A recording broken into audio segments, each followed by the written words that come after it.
E aí, tá tudo bem com você? Eu sou o Wellington Calazans. Estou de volta para mais um vídeo e hoje um vídeo, como prometido, muito especial, uma entrevista com uma das maiores autoridades quando falamos sobre análise da geopolítica. Estou falando do Major-General Agostinho Costa, que, entre outras coisas, comenta na CNN Portugal e tem grande repercussão nas redes sociais, é muito querido pelo público do Brasil, de Angola, de todos os falantes de língua portuguesa pelo mundo e pessoa com a qual eu tive a oportunidade de conviver diferentes dias, ambientes e trocar muitas ideias no mês passado em Lisboa. Major General, é um prazer tê-lo aqui de volta. Bom dia, Soutora. Muito obrigado. Eu é que lhe agradeço. É um gosto revê-lo numa plataforma digital, depois de facto do encontro muito agradável, e muito interessante e muito estimulante que tivemos há umas semanas atrás aí em Lisboa. Muito obrigado pelo convite. É um gosto estar no seu canal. Prazer é todo meu. Major General, o senhor sabe que o mundo, o senhor como pouco sabe disso, né? Que o mundo está vivendo uma situação que o próprio Xi Jinping ele definiu de uma maneira extremamente hábil. Ele chegou a dizer que o mundo agora está no limiar entre a paz e a guerra e também entre as parcerias ganha-ganha ou todos perdem, né? Traduzindo assim de uma maneira literal para o nosso português. A pergunta que eu faço ao senhor é a seguinte: qual a probabilidade do mundo em paz vencer em detrimento do mundo que nos ameaça com guerras e com outras situações que são realmente preocupantes diante desse cenário de acúmulo de diferentes guerras em diferentes regiões do planeta? Muito obrigado pela questão, Soutor, que essa é efetivamente a questão da ordem do dia e há motivos para ter preocupações, perdão, mas há também motivos para ter esperança, porque estamos a viver um momento transacional. Vivemos no plano das relações internacionais, no plano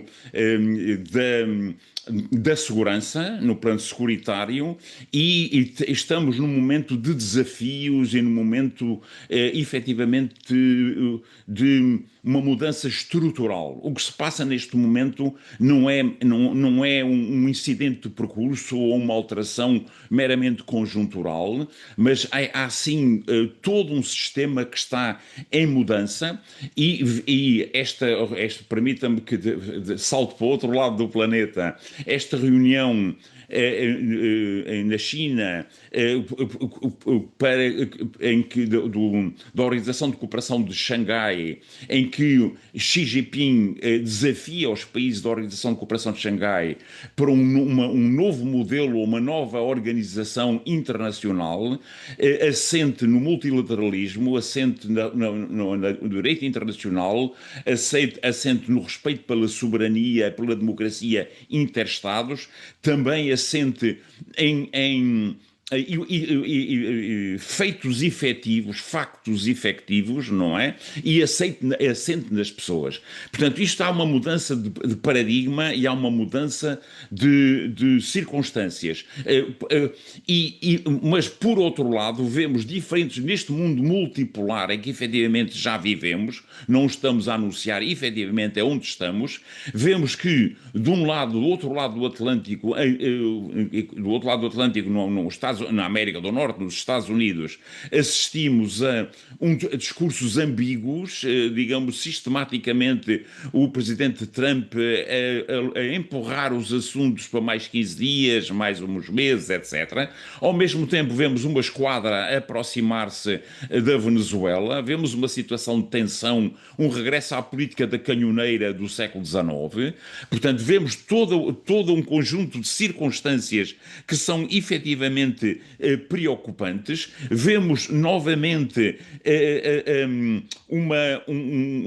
indicadores preocupantes em relação ao ressurgimento de um conflito no Médio Oriente, entenda-se de uma confrontação entre Israel e Estados Unidos, e Estados Unidos irão por arrasto, e novamente o Irão, e depois vemos vemos na Europa efetivamente o catalisador da crise ou do conflito. Porque, queremos ou não, vemos do lado dos BRIC e da Organização de Cooperação de Xangai, que, em boa verdade, são hoje duas grandes organizações que navegam em paralelo, uma dirigida fundamentalmente para a Ásia, estamos a falar da Organização de Cooperação de Xangai, outra global, estamos a falar nos BRIC. Vemos os BRIC, por exemplo, o presidente Lula da Silva anunciar a convocação, irá convocar uma nova cimeira dos BRIC para tratar para abordar a questão das tarifas. Portanto, mas vemos que o catalisador desta crise é a Europa. E a Europa como? Ouvimos os discursos. Quando há alguns meses ouvíamos que um serviço de inteligência, de informações europeu, alemão, se a memória não me atraiçoa, avisar que que a Rússia estará a preparar uma invasão da Europa dentro de 5 anos. Vimos que depois este discurso foi ajustado em baixa, isto é, passou de 5 anos para 2 anos, e ouvimos outros dignitários ocidentais, outras personalidades relevantes a avisar ou a alertar para que esse conflito seria dentro de 2 anos, e estranhamente estes dias vimos o Ministério da Saúde francês a alertar a estrutura de saúde francesa para se preparar para dentro de 6 meses, para em março, os hospitais, o sistema de saúde francês poder receber entre 10 mil a 50 mil indisponíveis, feridos. A que é que se refere o governo francês? Está à espera de quê? Estamos à espera de uma guerra a 6 meses? Vemos hoje também Macron dizer que as garantias de segurança para a Ucrânia já estão definidas. Portanto, estamos num momento em que depois Xi Jinping, depois de mostrar nestes dias, ontem, durante a madrugada, o desfile, aquela demonstração de tecnologia e de força, aquela parada absolutamente digamos, sem comentários em termos de organização, em termos de capacidade, para além da coreografia digna, digamos, de um filme de Hollywood, uma superprodução de Hollywood, tudo aquilo feito ao milímetro, apresentou capacidades militares absolutamente, digamos, de cortar a respiração. Portanto, o que é que o Xi Jinping demonstra é, se o Ocidente quiser ir para a guerra, é isto que vai enfrentar. Portanto, estamos efetivamente num momento de crise, num ponto de decisão. Aquilo que, quando há pouco dizíamos que temos motivo para alguma esperança, é que estamos convictos que na Casa Branca, nomeadamente na administração Trump, nomeadamente no chamado MAGA, portanto, aquele grupo Tulsi Gabbard, D.G. Vance, os realistas, aqueles que têm uma percepção que já estamos num mundo multipolar, irão, digamos, baixar as expectativas ou as emoções dos neocons, não é? E na Europa, porque a Europa não tem força, isto é, não tem dinheiro, não tem recursos financeiros, não tem recursos humanos nas Forças Armadas, não tem uma base tecnológica e industrial de defesa capaz. Portanto, pela impotência europeia e pela ambiguidade norte-americana, creio que poderemos não estar numa situação de, digamos, o ganha-ganha, não é? Mas também não estaremos numa situação ainda de soma zero, isto é, de aquilo que tu ganhas, perco eu, portanto, aquilo que você ganha, perco eu, ou aquilo que eu ganho, perde você. Ainda não estaremos nisto, provavelmente prevalecerá certamente o bom senso, até porque depois desta demonstração de força, depois daquilo que se passa no teatro de operações da Ucrânia, depois daquilo que tem sido fundamentalmente a ação na retaguarda da parte chinesa, da parte russa em relação ao apoio ao Irão, estamos em crer que não estamos ainda no momento do despoltar de uma guerra, uma confrontação da qual teremos todos resultados muito desfavoráveis. Você está assistindo ao canal Wellington Calazans. O entrevistado é o Major-General Agostinho Costa, especialista em questões militares e analista de geopolítica, não só na CNN em Portugal, mas também ele é muito requisitado para diversos canais, em diferentes idiomas, inclusive, para poder expor o seu pensamento. É uma honra tê-lo aqui conosco. É um privilégio para você, que é seguidor do meu canal, quem já está aqui acompanhando esta conversa. Eu peço que curta, comente, compartilhe também o conteúdo, convide mais amigos para que possamos aumentar o alcance e a contribuição através do Pix, que está na tela, é para quem realmente pode, tá bom? Eu gostaria, Major General, de trazer aqui três pontos que eu vou considerar assim menores diante do desfile grandioso que o senhor já fez uma introdução assim convergente com o que eu pensei sobre o desfile da China, não é? Do que chamam de vitória chinesa, dos 80 anos.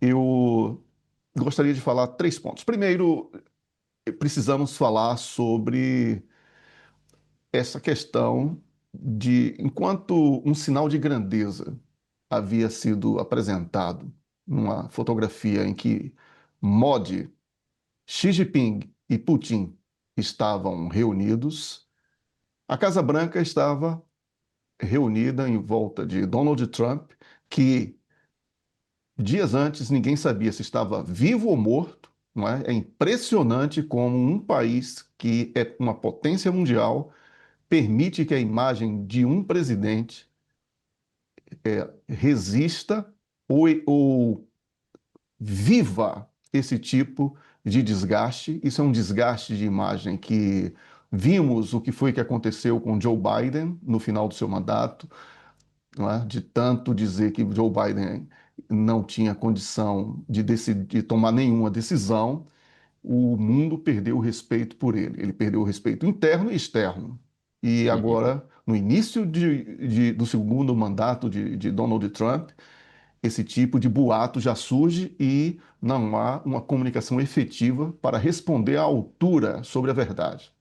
Quem é pessoa pública precisa trabalhar com transparência. Isso é uma questão sine qua non, né? Eu falo isso porque trabalho com esse tipo de comunicação e é preciso que haja transparência e no mundo atual em que as redes sociais dominam a comunicação, perder 8 horas é praticamente perder uma narrativa.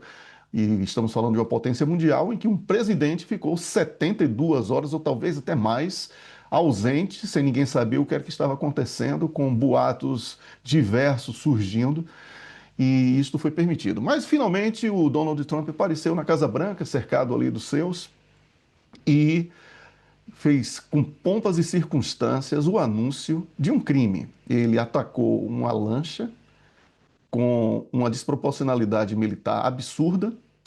Ele alegou que dentro da lancha existia drogas. Ele, pela distância, pela imagem e pela maneira como a operação se deu, ninguém pode dizer que tinha drogas ali dentro, nem ele, Bom, nem ninguém, bom. não é? Mas existiam pessoas que foram assassinadas. Então, nós estamos aqui diante de uma normalização de um crime, de pessoas, né? Ou de crimes de pessoas. Nós estamos aqui diante do crime internacional, Isso. porque estamos falando sobre uma desproporcionalidade militar e incapacidade de comprovar a necessidade do ato. E nós estamos também aqui diante de uma discrepância entre grandeza e pequenez. Enquanto Modi, Xi Jinping e Putin se reúnem para definir uma nova ordem mundial, Donald Trump estufa o peito orgulhoso, dizendo que afundou uma lancha. Qual a avaliação que o senhor faz sobre esse sinal claro de declínio dos Estados Unidos da América?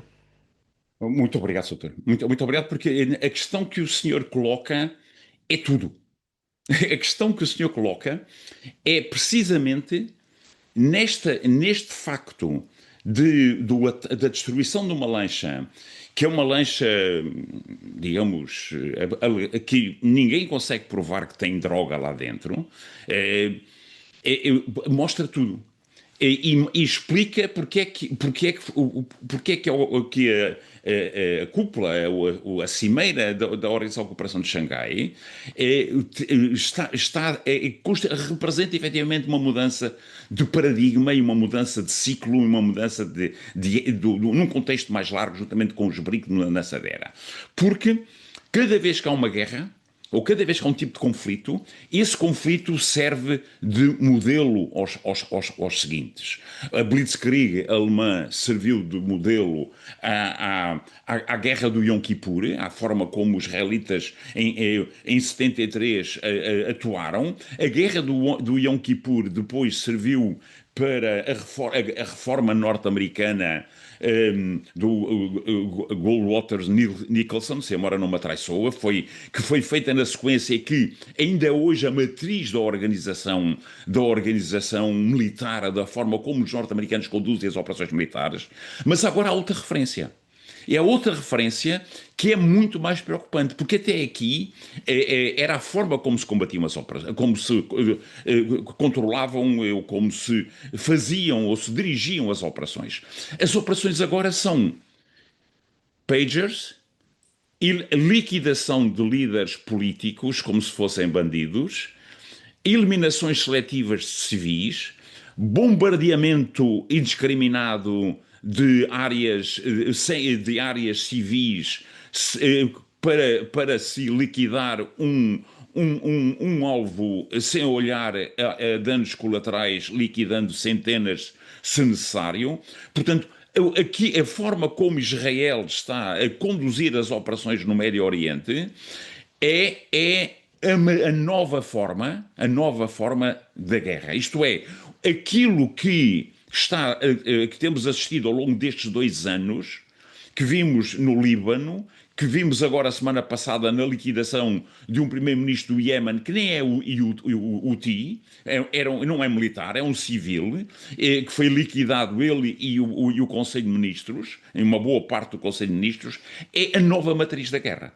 E isto é aquilo que a maioria global diz que não quer.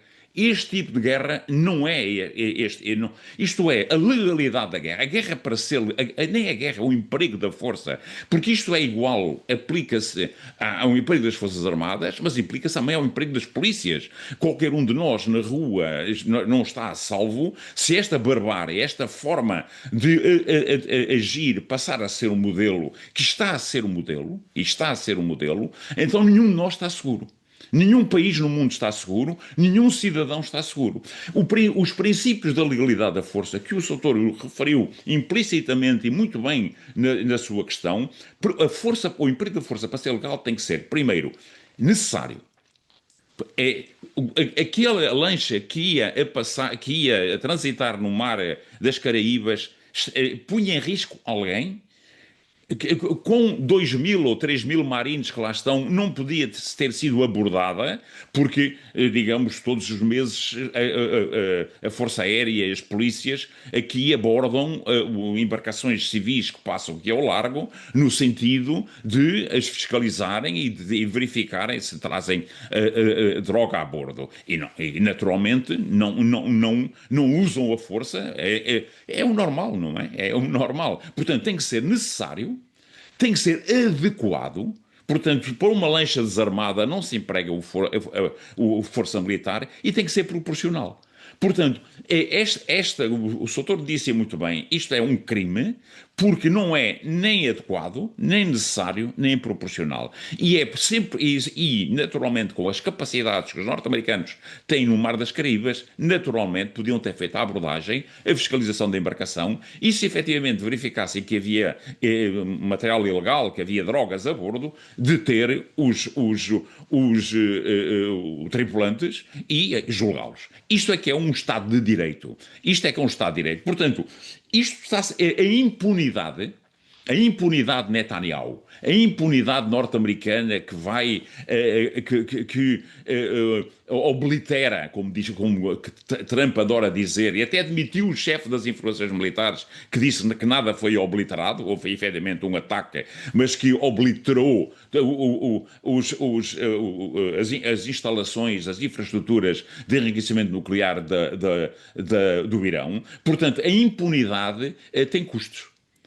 Tem custos. E depois, na questão, digamos, fechando o loop, se me permite, o inglesismo, a não, tudo aquilo, digamos, não direi o pânico é um bocado ridículo estar a usar este tipo de termo, mas toda a especulação que envolveu em torno do desaparecimento dos holofotes de Trump durante estas 72 horas resulta também do facto de Trump ser praticamente alguém que está viciado porque um presidente, e o presidente Lula volto a citar o presidente do Brasil, quando ele diz como é que é possível governar um país pelo Twitter, não é? Neste caso pelo True Social. Portanto, governe lá o seu país, mas deixe-nos um pouco em paz. Mas é necessário, naturalmente, fazer prova de vida, não é? Quem está todas as horas, todos os momentos, todos os dias, quem faz sistematicamente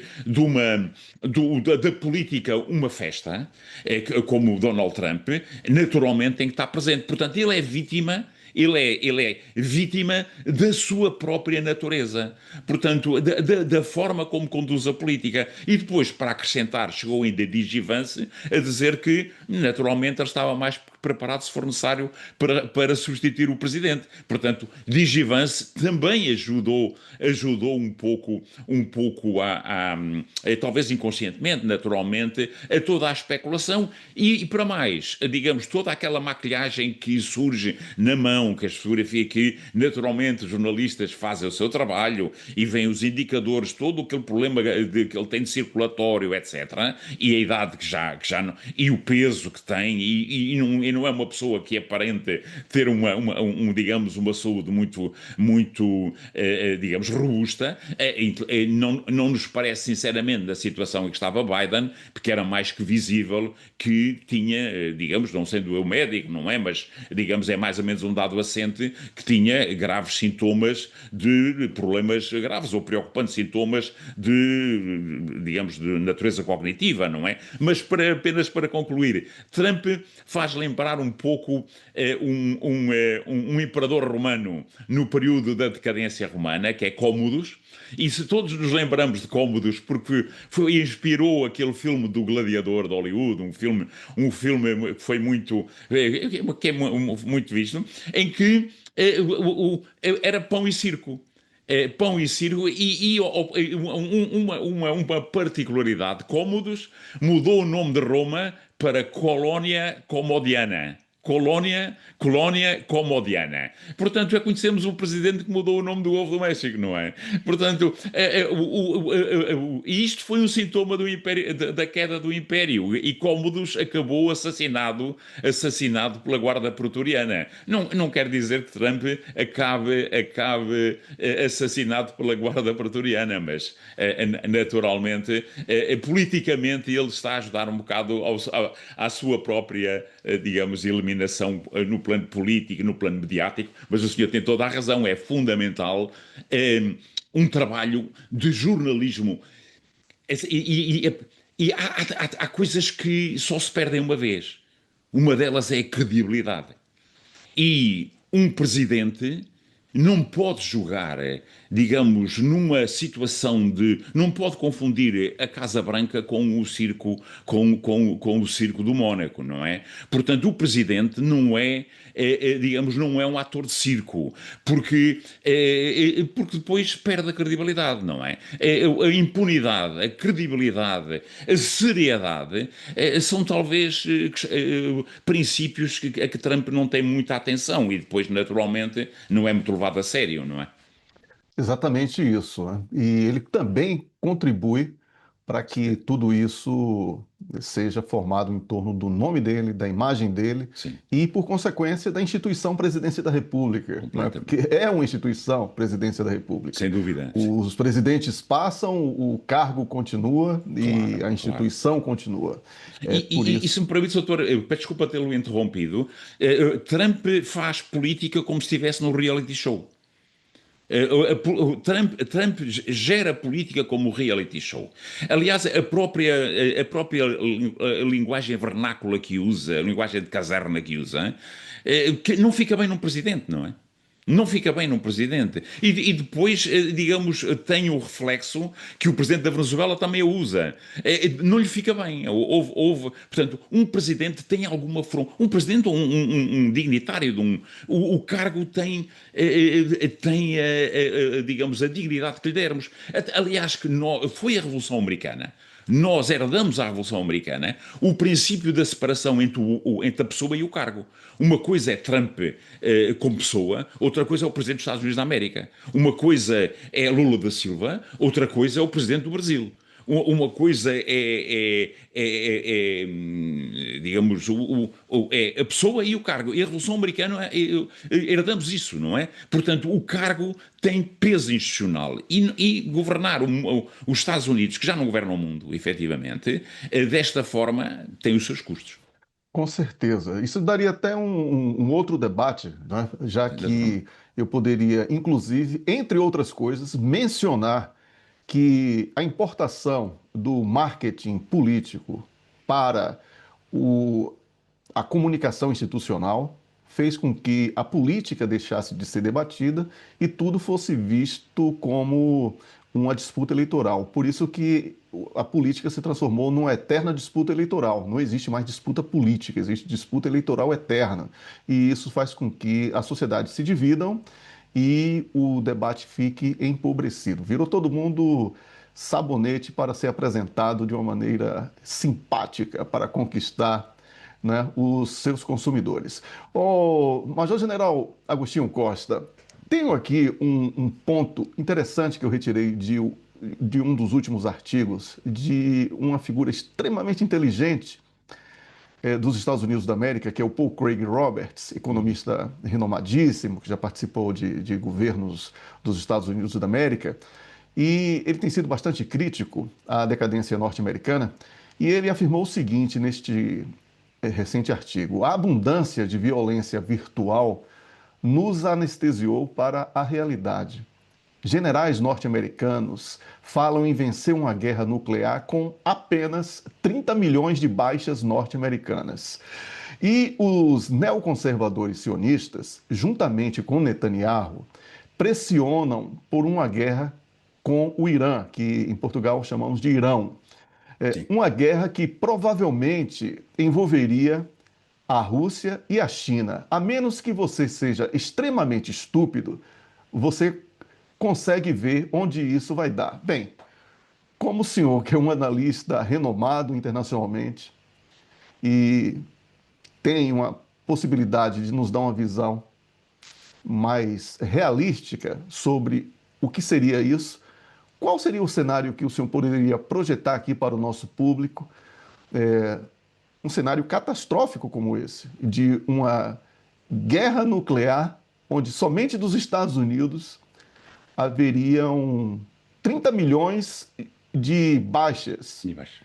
Isso sem falar Então, dos outros países. sem Ou falar dos seja, outros países. essa normalização de um holocausto, de uma hecatombe, isto é falta de conhecimento militar, isto é um vício por mortes, isso é a ambição neocon, como o senhor mencionou também na fala anterior, ou isto é uma completa desconexão entre a realidade e as pretensões desejadas. Muito obrigado pela questão, doutor. Muito obrigado. Eu creio sinceramente que a indiferença com que o Ocidente lida com as questões, com o drama, a tragédia humana, civilizacional em Gaza, em particular, mas não só em Gaza, no Médio Oriente, ou no Oriente Médio, como se diz no Brasil, ou na Ásia Ocidental, como gostam os locais de referir à região. Portanto, a banalização da violência, a banalização da morte, a insensibilidade perante o sofrimento alheio, a forma cínica e absolutamente inacreditável como a população sionista, não, eu distingo população sionista com população israelita, porque uma boa parte da população, cerca de 50% da população, vive esta tragédia com o mesmo choque, com o mesmo sofrimento com que nós assistimos diariamente, mas o facto do Ocidente, a União Europeia em particular, os países na Europa em particular, fazerem vista cega ao que se passa e depois virem com algumas panaceias. Aqui o governo português está a discutir agora, a ouvir os partidos sobre o reconhecimento, agora na Assembleia Geral das Nações Unidas, em setembro, da Palestina, vão reconhecer uma terra, uma superfície lunar, uma coisa que não existe, enquanto paralelamente o governo sionista está a diligenciar já a anexação da Cisjordânia, a que chama Judeia e Samaria, etc. Com a total conivência norte-americana. E permita-me um pequeno salto de frequência. A partir do momento que a administração de Trump não passou ou não vistos para a delegação não é do Hamas, é a organização os representantes da Organização da Libertação da Palestina, que são o governo legítimo da Palestina, na região da Cisjordânia, poderem deslocar a Nova Iorque à Assembleia Geral, isto mostra de facto digamos, a catástrofe ou o colapso moral, ou mostra a verdadeira face do Ocidente. E isto é mais um dos motivos pelo qual a maioria global diz: este mundo a gente não quer.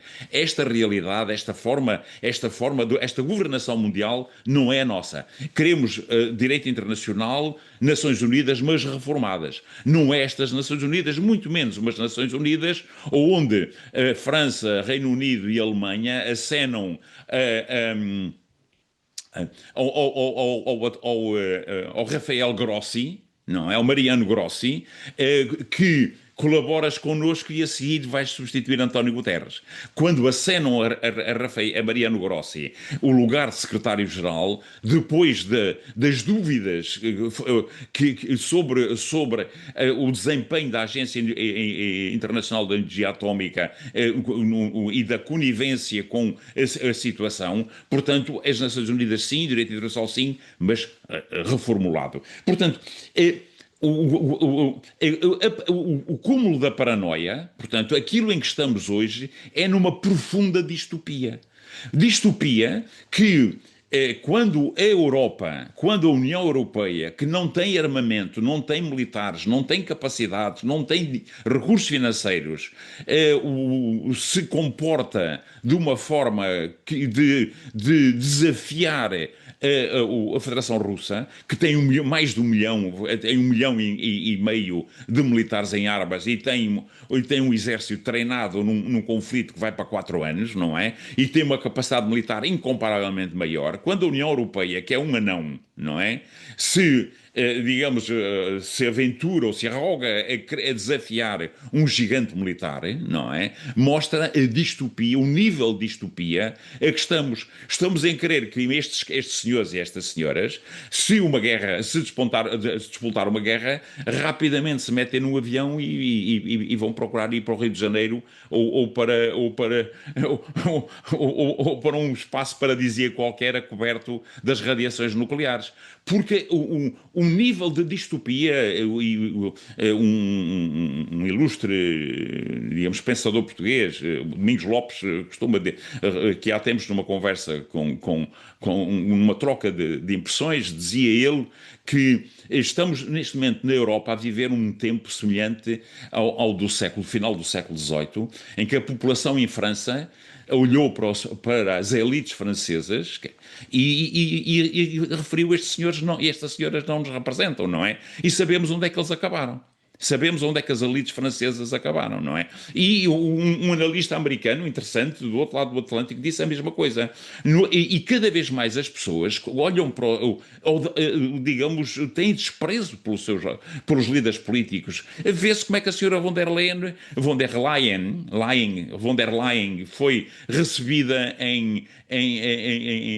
na Bulgária. Vemos como é que na Finlândia foi recebida. Vemos como é que as elites políticas europeias são tratadas pelas suas próprias populações. Portanto, porque a democracia cada vez nos desviamos mais. Quando o comando estratégico, indo diretamente à questão que colocou, o comando estratégico americano, o almirante que lá estava, um número 2 do comando, refere que é possível ganhar uma guerra nuclear, não é? Apontando um número destes, não é? Se houver uma guerra nuclear, se houver uma guerra entre a Rússia e a China, transita de imediato para o patamar nuclear. E não é para o patamar nuclear tático, que se desenganem. Que se desenganem. Se entrar no patamar nuclear, é no patamar nuclear estratégico. E o patamar nuclear estratégico, 20 milhões de baixas, é pouco. Porque estamos num tempo em que 80% da população do mundo vive em cidades, a urbanização e qualquer grande cidade nos Estados Unidos, digamos, tem milhões de habitantes. Portanto, o número de baixas será incomparavelmente maior porque os ataques estratégicos são dirigidos a cidades e não a infraestruturas militares. Portanto, estamos em querer, para concluir, estamos sim no momento em que as pessoas perderam a memória do que é uma guerra. Os europeus, as gerações que viveram a Segunda Guerra Mundial, ou cujos pais estiveram na Segunda Guerra Mundial e que foram como Angela Merkel, etc., Helmut Kohl, todos aqueles líderes que praticamente foram substituídos por esta nova onda, Annalena Baerbock, Merz, Macron, etc. É gente que não tem a memória do que foi o sofrimento europeu durante a Segunda Guerra Mundial. O desligamento dos Estados Unidos em relação às questões de política externa da população norte-americana, porque se lhe perguntaram a um americano onde é que fica o Irão, ou o Irã, como seja o Brasil, a maioria é capaz de não saber onde é. É capaz de não fazer. Se perguntar onde é que é a Ucrânia, deve julgar certamente que fica aqui mesmo ao lado de Portugal. Portanto, a maioria da população está preocupada com as suas questões de dia a dia, de sobrevivência. Até porque cumulativamente a isto, a lógica, o termos passado e isso o senhor disse-o e muito bem, saímos da substância para a forma, com esta avalanche neoconservadora em termos do discurso neocon, que acabou num discurso identitário, tanto as esquerdas como a direita é discursos identitários, a esquerda é sobre opções de natureza sexual ou de natureza identitária, etc. A direita é em relação aos outros, é nós e a invasão dos imigrantes, etc. Caímos nos discursos identitários, não falamos nas questões sociais, nas questões económicas, naquilo que é a centralidade das preocupações das pessoas, que o seu vencimento consiga chegar ao fim do mês.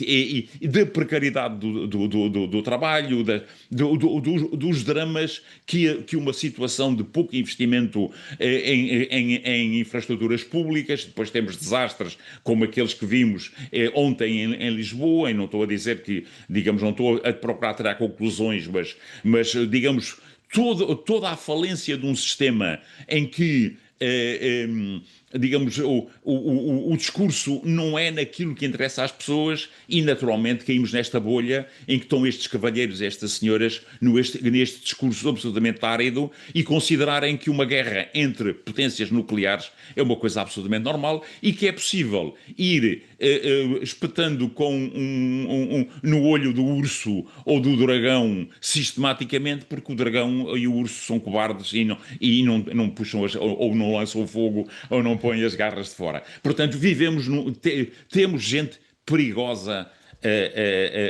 na governação do mundo, daí que é preciso uma nova governação. E, apenas para terminar, isto é como no surf, não é? É quando vem uma onda, a onda é que nos faz. Portanto, está a formar-se uma nova onda.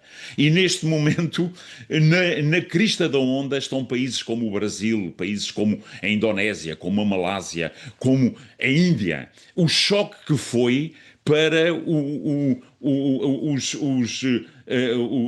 os falcões ocidentais de que na Organização de Cooperação de Xangai, na reunião, estava aquilo a que chamam a maior democracia do mundo.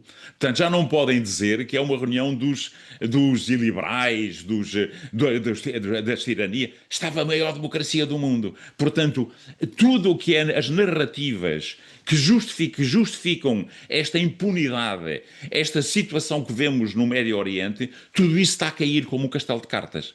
Porque cada vez mais o que sobra de políticos de bom senso, que felizmente os há e muito, fundamentalmente na maioria global, e o Brasil, no Brasil, em muitos, noutros países, na Ásia, na África, nas Américas, esta consciência, é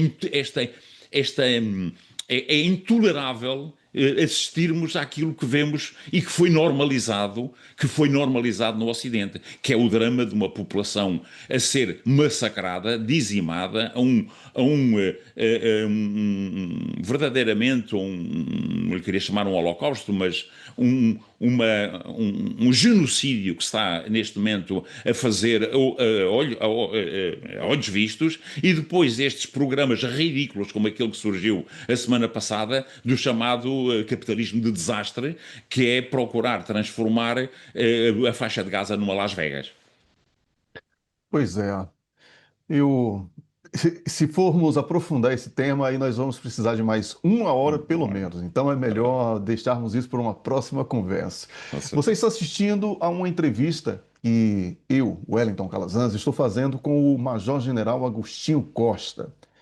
Eu não vou ficar apresentando ele aqui a todo instante que citar o nome dele, mas todos já sabem do privilégio que é poder acompanhar essa conversa.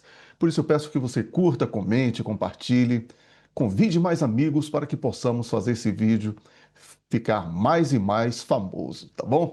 Eu quero também pedir para quem pode que contribua com o Pix para que nós possamos trazer mais e mais entrevistados e conteúdos, porque o canal precisa também deste apoio para uma série de desafios. Major General, o senhor mencionou na abertura da nossa conversa o desfile da China. Esse vai ser o nosso último tema da conversa que estamos tendo aqui. Mas existe um pequeno ponto aqui que eu, antes de introduzir aqui a questão da China, eu gostaria de pedir para que o senhor comentasse, assim, de uma maneira breve, até porque parte dele foi comentário do senhor na televisão ontem e convergiu com uma expectativa minha de ouvir a opinião do senhor, que é sobre a exclusão da Ucrânia da declaração final, né? Porque Putin vê a questão da Ucrânia como resolvida, não é? E este essa afirmação de Putin dizer que vê a questão da Ucrânia como resolvida, afinal, profissionais como o senhor, como eu, obviamente, vou omitir alguns nomes por lapso de memória, mas não por desrespeito ou por negligenciar a importância. O senhor, o Alexandre Guerreiro, não é? É, o comandante Robinson Robinson. Farinazzo, o Rubem Gonzalez, o nosso querido Rubão. Eu também me incluo neste grupo de Claro. analistas, o Carlos Velasco, Sim. o Lucas Leiroz, Rafael Machado, enfim, muitas cabeças pensantes, não é, que afirmavam que a Rússia estava melhor preparada para a guerra na Ucrânia e que seria vencedora. Bem, considerando as palavras de Putin, que praticamente é uma declaração de vitória, não é? Sim. Sim. Este cenário é visto por ele como irreversível. como ficam Ucrânia, União Europeia e NATO. Inclusive, eu enviei para o senhor ontem o que foi publicado pelo Douglas McGregor, que Sim. ele publicou nas redes Dead, sociais que a NATO está morta, né? dead Qual a Man análise que o Walking. senhor pode nos trazer sobre isso? Muito obrigado, Soutor. Muito obrigado. E é efetivamente digamos, a boa forma de concluirmos esta nossa muito agradável troca de impressões e permita-me que o senhor, neste grupo de analistas, o senhor é primo inter pares, tem dado um contributo inexcedível ao pensamento e à lucidez com que estes assuntos que normalmente despertam, e é natural, despertam muita emoção e que implica uma análise racional, com alguma frieza, algum distanciamento digamos, mais cognitiva e menos emocional e mais com substância e menos na forma. E nesse aspecto, o contributo que o senhor tem dado, nomeadamente nos ecrãs da TPA, esse canal que tem dado também um excelente contributo digamos, na lusofonia para o esclarecimento da situação, em particular no mundo, na situação geopolítica, geoestratégica e relações internacionais, e em particular este teatro de operações que tanto nos preocupa. Dissemos desde o princípio, e o senhor está nesse grupo, que quando olhamos para dois beligerantes, há algo que determina, digamos, a capacidade de um ou do outro, a vantagem de um ou outro, que é o potencial relativo, é o potencial estratégico. O potencial estratégico de cada um dos países determina como é que o conflito poderá ou ir-se-á desenvolver, qual é o nível dos interesses. Qual é o nível dos interesses? Isso é porque a estratégia de ir desde o princípio, pelos interesses secundários negocia-se, é aí que entra a diplomacia, pelos interesses importantes combate-se, aí entram os conflitos de interesse limitado, como era inicialmente o conflito para a Rússia. Era um conflito limitado, mandaram 150 mil militares no máximo, já contando com os que estavam no Donbass, para atingir um nível político, porque era um conflito, digamos, onde havia interesses importantes para a Rússia, naturalmente, mas o objetivo era sentar as pessoas, sentar as partes na mesa e cumprir o Minsk II, esse era o objetivo. E para os interesses vitais morre-se. Ora, este conflito na Ucrânia virou um conflito vital para a Ucrânia, naturalmente, porque a partir do momento que faliu ou que colapsaram as negociações em Istambul, digamos, deixou de ter uma solução política simples, que é aquela que estão a negociar agora, diga-se de passagem, deixou de ter para passar a ser uma guerra até o último ucraniano, até o último russo. Portanto, passou a ser uma guerra, um conflito vital para a Ucrânia, passou a ser um conflito vital para a Rússia também. Porque quando o objetivo do Ocidente passa a ser uma derrota estratégica da Rússia, a derrota estratégica consubstancia a mudança de regime e a fragmentação do país, a balcanização do país, que é aquilo que se pretendem fazer também no Irão, como se diz no Brasil. Portanto, a balcanização do país, aquilo que vemos hoje na Síria, os drusos a querer fazer um Estado independente no Sul, os alauítas a querer fazer um Estado independente, os curdos já absorveram metade do país e os americanos a mudar as suas bases do Iraque para a zona curda, no Iraque. Portanto, a balcanização. Ora, neste processo, a guerra subiu de patamar.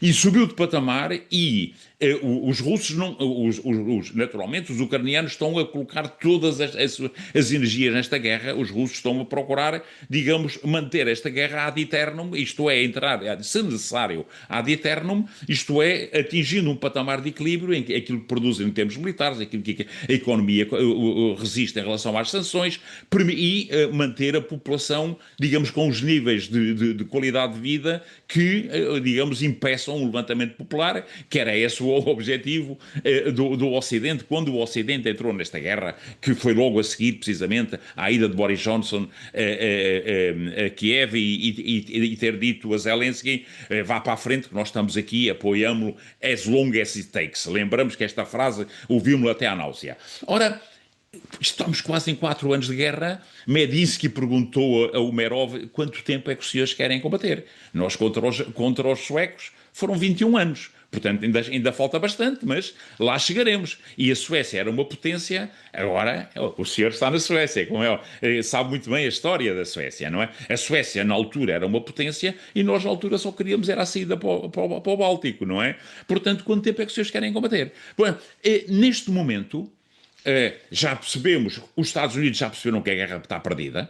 Portanto, Trump, cada vez que usa o mantra, diz: esta guerra é de Biden, não é minha. Se eu então morrem 7 mil, 70 mil, 700 mil por mês, etc. Portanto, eu estou zangado com o Putin, mas vou-lhe ligar, eu sou amigo do Putin. Portanto, Trump não está na substância, está na forma. Eu estou a falar com um especialista, digamos, em comunicação e, digamos, está nesta narrativa de empurrar o processo, mas já percebeu que a guerra está perdida e os Estados Unidos não querem fazer parte do rol de perdedores. Já lhes bastou o Afeganistão. Tiveram um erro. Mandaram o general que estava no Afeganistão para dirigir a guerra da Ucrânia. O Christopher Danahu, que é, digamos, um desastre em termos generais. Portanto, que quando diz que a solução é conquistar a Kaliningrado, vê-se que está completamente fora do processo, não é? O que é que acontece? Voltando a Esparta, ao princípio, quando comparamos o potencial estratégico de um país que tem mais de 150 milhões de habitantes, que tem uma indústria, uma base tecnológica industrial que não desmantelou, que não, a seguir digamos, ao fim da Guerra Fria, manteve, e Putin chamou ao Estado as indústrias estratégicas. A parte estratégica da economia está na mão do Estado. E isto permitiu a que Medvedev, em poucos meses, alavancasse a indústria e passasse a produzir em 3 meses aquilo que todo o Ocidente alargado, onde está os Estados Unidos, não produz num ano. Portanto, o potencial estratégico é incomparavelmente de vantagem à Rússia. A doutrina, mas antes disso, a questão dos recursos, portanto, os recursos militares, já vimos quem é que tem a vantagem, não é? Os recursos humanos, vemos como é que a Ucrânia faz o recrutamento, é com carrinhas na rua, a pôr homens à força dentro das carrinhas. Portanto, é uma corrida para o fundo, não é? E depois a doutrina militar. Alguém disse, com muita razão, faz-me agora, que nós temos que acompanhar, perceber, o ter fechado, digamos, no mundo, não é? Temos que perceber, olhar como os russos estão a desenvolver esta guerra. Porque isto é uma guerra nova. É uma guerra nova para a qual o Ocidente não está preparado. Não está estruturado. Só há 2 exércitos, como tenho dito, que sabem combater esta guerra, que é o exército ucraniano e o exército russo. Os chineses estão atentos. Vimos na parada. Os drones aéreos, terrestres, navais, inteligência artificial, mais 85% da tecnologia de drones é chinesa, não é? Os drones que os ucranianos lançam contra a Rússia são chineses, não é? Os componentes são chineses. Os drones que os norte-americanos querem agora despertaram para a realidade, tecnologia chinesa. E os chineses dizem com algum sentido de humor: se nós estivéssemos a apoiar a Rússia diretamente neste conflito, olhem para este material, a guerra já tinha acabado há muito tempo. Portanto, em boa verdade, qual é que vai ser a primeira baixa desta guerra? A NATO. A NATO é a primeira baixa. Porque para que é que serve a NATO se, perante o conflito de alta intensidade, a NATO provou aliás, mostrou a sua verdadeira face. A NATO já não é uma aliança militar. A NATO é fundamentalmente um fórum político.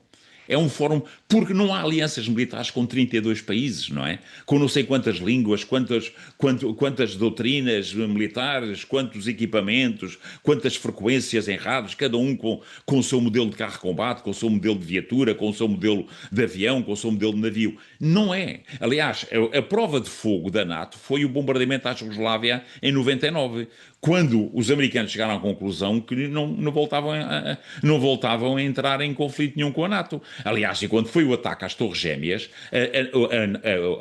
os parceiros americanos da NATO, europeus, disseram aos americanos para invocar o artigo 5º. E os americanos não o fizeram. A única coisa que fizeram da NATO foi usar o AWACS e mandaram meia dúzia de navios para o Mediterrâneo para fazer de conta, para fazer uma operação de segurança marítima. Mais nada. E foram para o Afeganistão com os ingleses. E foram para o Iraque com os ingleses. Nunca mais fizeram nada com a NATO. A NATO depois foi para distribuir bolachas, para operações de estabilização, no final, que é aquilo que... E mesmo para o Afeganistão, para projetar forças, nenhum país da NATO, a começar pela Alemanha, pela França e pelo Reino Unido, tinha capacidade para projetar um batalhão para o Afeganistão. Tinha que ser com o apoio norte-americano, com o apoio logístico no local norte-americano, etc. Portanto, a primeira baixa é a NATO. Esta é a baixa real neste momento. Putin disse, e como o Soutor começou a sua intervenção muito bem dizendo, isto não vai para a declaração final, porque o assunto está resolvido. Aliás, depois há também mais alguma evolução. Putin disse ontem que há uma luz no fundo do túnel. O que quer dizer que nos bastidores, porque a diplomacia nunca para, não é? Trabalha H24, 7 dias por semana, o modelo agora já não é um modelo coreano, já não é um modelo alemão, é um modelo finlandês. O que está neste momento em discussão é a finlandização da Ucrânia. Isto é, e aliás até vem já o presidente da Finlândia dizer, nós na guerra com a União Soviética até ganhamos, perderam 10% do território, não é? Mas ganhamos, mas nessa perspectiva ele tem razão, porque mantivemos a nossa soberania. Mas qual é que foi a moeda de troca? É não chatearem os russos. Isto é, perderam 10% do território, neutrais, um exército reduzido. Na altura até tiveram uma base militar russa até os anos 50 na Finlândia. Portanto, e tiveram a vantagem económica do investimento que as populações fronteiriças da Rússia faziam na Finlândia. Boa parte da classe média russa tinha casa, da classe média, mais média alta, não é? Casa na Finlândia, faziam digamos, compras na Finlândia, etc. Agora conseguiram reverter isso tudo, portanto, a economia finlandesa agradece. Portanto, para concluir, Soutor, isto vai também em relação àquela questão que inicialmente o senhor colocou anterior, é que as elites políticas europeias, em particular, têm a percepção de que perder esta guerra, como vão perder, embora vão arranjar uma narrativa a dizer que ganharam, como Stubb na Finlândia, perder esta guerra implica fim da NATO, implica mostrar a impotência e a incapacidade da União Europeia e, eventualmente, o colapso da União Europeia. O projeto europeu, que não é um projeto geopolítico, é um projeto de paz e desenvolvimento que nasce do trauma da Segunda Guerra Mundial e que nasce do fim do mundo colonial, isto é, os países coloniais substituíram os mercados coloniais por um mercado único, um mercantilismo europeu, foi um sucesso. Neste momento não é a mesma coisa. Neste momento é um projeto geopolítico. A União Europeia não nasceu para ser um projeto geopolítico. Portanto, não tem vocação, não tem liderança, não tem... E depois tem um conjunto de corredores de fundo dentro. A França nunca irá permitir que as suas armas nucleares sejam colocadas ao serviço da União Europeia. Aliás... O Eduardo Lourenço, o filósofo português, talvez o filósofo português mais, digamos, destacado dos últimos tempos, dizia que o sonho da França era fazer da Europa uma França. Portanto, o sonho da França era fazer da Europa uma França. Portanto, na União Europeia tem gênese da sua própria autodistribuição, não é? Os polacos voltaram, este novo presidente voltou a pôr em cima da mesa as reparações de guerra. Não sei quantos trilhões, permita-me o termo, não é? Portanto, voltou. Portanto, a gênese da falta de coesão, da própria fragmentação da Europa, está dentro da própria Europa. Está nos britânicos que saltaram fora, não é? Está nos alemães que não sabem, que são talvez os mais europeístas, está nos franceses que a Europa sim, mas esteja mandada por nós, não é? E está nos polacos que fundamentalmente olham com desconfiança para o leste, mas ainda com mais desconfiança para o oeste. Portanto, este conflito é a consciência de que a perda deste conflito consubstancia o fim da ordem internacional que assegurou a supremacia ocidental americana, mas na qual a Europa tem ido à boleia, se me permite, é isto que tirou sono a Macron, a Merz e a Starmer. Muito obrigado, Major General, Major, Major General Agostinho Costa. Antes de concluir, eu vou pedir assim, muito encarecidamente mesmo, essa é a palavra, que o Obrigado. senhor dedique alguns minutos para eh, falarmos sobre o desfile militar, não é? Sob a liderança do líder, desculpe a redundância, chinês Xi Jinping, na Praça da Paz Celestial, não é? Mostrando, né, que se aquele menino que ficou em frente ao tanque e que ficou imagem no mundo naquela época, se ele tivesse vencido a disputa para o tanque, nós não teríamos a China que vimos agora nesse desfile, né? Mas que mostrou uma China extremamente forte.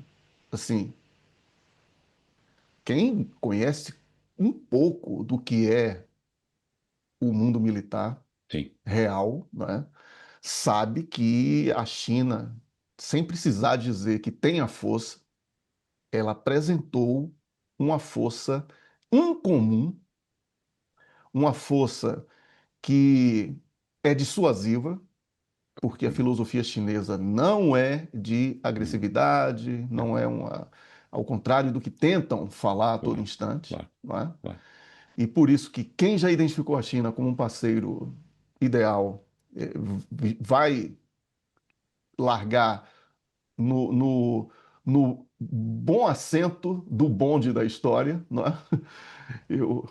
No assento VIP, vamos falar assim, e não vai ficar ali naquela área descoberta com assentos mais duros e etc., sem direito a toalete ou lanches que servem ao longo da história.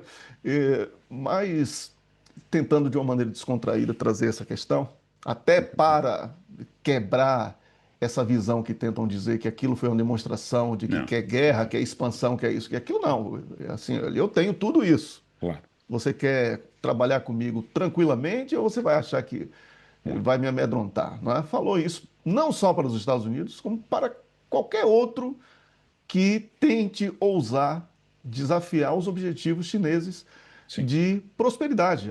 A China investe em ciência e tecnologia, educação. A população chinesa hoje é uma população feliz, né? As ruas de qualquer cidade, do interior ou das grandes metrópoles chinesas, elas são exemplo de higiene, segurança pública, questões ambientais. A China está transformando desertos em áreas florestais. Não é? Pouco tem sido difundido sobre isso, mas é uma sim. coisa fantástica que tem sido feita. Então, ela ontem mostrou, o senhor já falou sobre a questão da simetria, a questão da tríade nuclear que foi Trilha nuclear. apresentada Sim, também, e tudo isso é uma questão de força. sim, sim. A questão que eu pergunto aqui ao senhor nesse comentário é: a China deu essa demonstração de força e, como falei, em momento algum fez ameaça a qualquer país. Essa força dissuasiva chinesa, na opinião do senhor, será desafiada pelos Estados Unidos da América e pela Europa? Muito obrigado pela questão, Soutor. Muito obrigado pela questão. A Europa vive em distopia. A Europa, mas tem a percepção de que não tem capacidade, não tem força e a população não vai atrás da Europa. Esta é a realidade dos factos. A partir do momento que a Europa entrou também digamos, numa estrutura das suas Forças Armadas, a seguir ao fim da Guerra Fria, e transformou as Forças Armadas em umas Forças Armadas direcionadas para a gestão de crises e conflitos, fundamentalmente desarmando-as, desarticulando-as. Por exemplo, a Holanda vendeu os carros de combate, Portugal comprou alguns, portanto, há países na Europa que não têm carros de combate, por exemplo, que se dimensionaram fundamentalmente para viaturas de rodas ligeiras, gestão de crises e conflitos. Gestão, não é combate. Portanto, as Forças Armadas eu vejo para o exército português, desde que começaram as operações no princípio dos anos 90 para operações de crises e de gestão de crise e conflitos, praticamente nunca mais houve treino de operações de alta intensidade. Portanto, e a base tecnológica industrial de defesa transformou-se numa base tecnológica de duplo uso. A da Sul, por exemplo, fazia aviões de combate, passou a chamar-se Airbus, não é? Como a centralidade é naturalmente para a indústria civil e, digamos, de uma certa forma, marginalmente, produz artigos militares. Poucos. Portanto, a Europa não se mete com a China, muito menos com... A Europa não se mete com ninguém. Porque a Europa, onde vai, é sempre ao lado do irmão mais velho. Digamos, é um pouco o bullying da escola. Portanto, buller, não é? O tipo grande, mais corpulento, em que o mais pequenino e mas mais agressivo, usa o buller que tem menos cabeça, mas tem mais músculo, e o outro... A Europa é isto. A Europa, aliás, vê-se nesta coligação dos disponíveis, como se fala aqui em coligação de vontades, a coalition of willing, como dizem os anglo-saxónicos. Sim, mas tem que lá estar os americanos. O backstop, etc. Portanto, a Europa não se aventa, é um pouco como uma criança que tem medo do escuro. Que a mãe tem que lhe contar uma história para adormecer. A Europa é isso hoje, não é? E porque não tem capacidade, esta é que é a verdade, não é? Os Estados Unidos é diferente, têm capacidade, mas estão fora de tempo. Isto é, e os Estados Unidos sabem, não? Os Estados Unidos têm... É o grande país em termos de pensamento. Tem o 8 e o 80, tem os grandes analistas. E os Estados Unidos sabem que têm que se preparar para um novo tipo de conflito, que não é aquele para que estão disponíveis. Para que estão preparados, não é? Todo o inventário norte-americano vem da Goldwater-Nicholson, portanto, da grande reforma dos anos 80, que tomou como referência a Guerra do Yom Kippur, que há pouco referíamos. Ora, essa guerra já não funciona. Essa guerra já não funciona. Portanto, os americanos sabem que têm que reformular e depois têm uma sobreextensão. Isto é, têm aquelas 800 ou 700 bases, que são fundamentalmente espaços onde podem aterrar, podem utilizar, etc. Mas, quanto mais se dispersam as forças, mais se enfraquece. Agora, o que é que nós vimos em Pequim? E depois vem Há um livro muito interessante que eu, quando dava umas palestras sobre liderança, recomendava à audiência, que é The Paradox of Stupidity, o paradoxo da estupidez. E, aliás, o símbolo da estupidez é a incapacidade para perceber a realidade. E dizia Einstein que há duas coisas infinitas. Uma é o universo e a outra é a estupidez humana. E sobre o universo não tinha muita certeza. Não tinha a certeza. Portanto, quando as pessoas são incapazes de perceber o que é que vimos ontem na madrugada aqui na Europa, a demonstração de capacidades que vimos, que não é só a coreografia absolutamente milimétrica daqueles milhares de militares a desfilar. Isso é uma questão de treino, uma questão de disciplina, mas também é. Vê-se que é disciplina, motivação, digamos, compara-se para o desfile dos norte-americanos, que o Trump se deve ter arrependido de ter organizado, não é? Aquele que fez no seu dia de anos, deve-se ter arrependido. Aquela é uma imagem absolutamente... Porque, como é que é o recrutamento? Como é que é o recrutamento? Quem é que recruta na Europa e nos Estados Unidos? É por aqui me fico, para não ser deselegante, não é? Porque entramos nos exércitos profissionais, que são exércitos... o problema é que a questão é mais complexa, não é? Mas qual é a franja da sociedade que acaba nos exércitos profissionais, não é? Ficamos por aqui, neste tempo. O que é que vimos em termos tecnológicos? Ora, o que é que está em cima da mesa? É a alternativa entre a hegemonia e a harmonia. Esta é a grande palavra. E há cada vez mais países na maioria global que a alternativa é entre ser vassalo ou ser soberano. A alternativa é concertação, isto é, entendimento, pontos de encontro, respeito pelas culturas, pelas realidades políticas, pelas vontades soberanas dos povos, ou tutelas. Ou tutelas. Porque depois olhamos que é bem prega feito másco, é feito másco, como se diz aqui em Portugal, não é? Façam o que eu faço, o que eu digo, não façam o que eu faço, não é? Portanto, quando a alternativa se não fazes o que eu mando, levas com sanções, tarifas, e vimos este acordo humilhante que a senhora von der Leyen assinou. Absolutamente humilhante. Um acordo de vassalagem pura e dura, não é? Portanto, os países que têm os povos não querem isto, não é? Portanto, o que é que nós vimos fundamentalmente? Foi uma demonstração de capacidade tecnológica. Como dissem muito bem, os chineses puseram a tríade nuclear, as armas nucleares estratégicas lançadas de avião, lançadas por terra, lançadas por mar, estavam lá. Mostrou as novas fronteiras da tecnologia. Os drones terrestres, os drones aéreos, os hipersónicos. Os hipersónicos de médio alcance e os hipersónicos de longo alcance estavam lá. Mas mostrou aquilo que eles chamam os Guam Killers, isto é, os mísseis contra porta-aviões, contra navios. Isto é uma mensagem para os norte-americanos. A questão aqui é, quando a doutrina...